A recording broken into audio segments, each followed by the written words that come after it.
Fahrenheit 451 is about a fireman named Guy Montag who starts fires instead of putting them out. In this dystopian novel, people are not allowed to read books and they rarely venture out of their homes to interact with others and nature, as they are all obsessed with their wall-sized TV sets and listening to the radio, using small sets connected to their ears. One day, Montag meets Clarice McClellan, a kind and quirky 17-year-old girl who, through her naively probing questions, awakens his eyes to emptiness of his existence. Unfortunately, over the course of the next few days, Montag's wife, Mildred, attempts to commit suicide. Then, a woman who owns many books is burned alive with them, and a few days later, Montag finds out that Clarice has been murdered. His frustration with life grows, and he turns to his collection of books to find a solution. One day, Fire Chief Beatty pays Montag a visit when he fails to show up for work. When asked about the books, Beatty tells Montag that it's okay to be curious about them, but they are worthless. He also lets Montag know that should he have taken any books, he is allowed to read them for 72 hours before they must be destroyed. Montag seeks assistance and support from his wife, but she is obsessed with TV and doesn't understand why he would risk his life by reading books.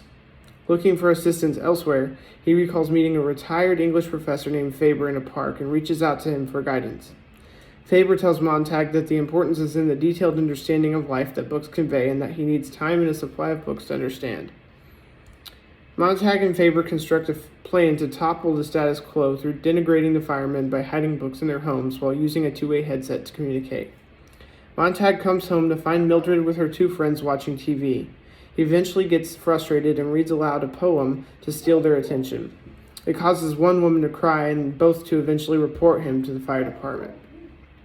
Then Montag returns to the station and turns over one of his books to Beatty, who throws conflicting quotes from various books at Montag to demonstrate that literature is morbid and dangerously complex and that it needs to be burned.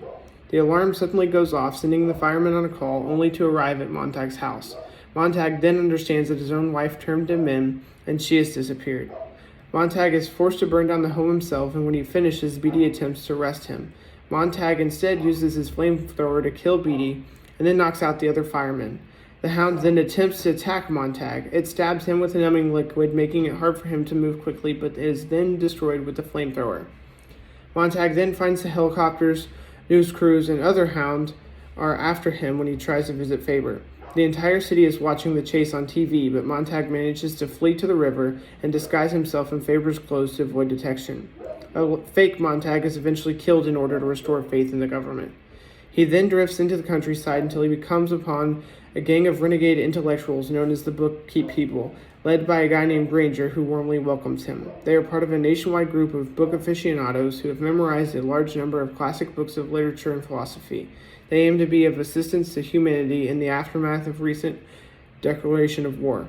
Montag's responsibility is to learn Ecclesiastes.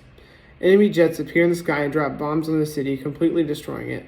Montag and his new comrades then are on the hunt for survivors and the reestablishment of civilizations.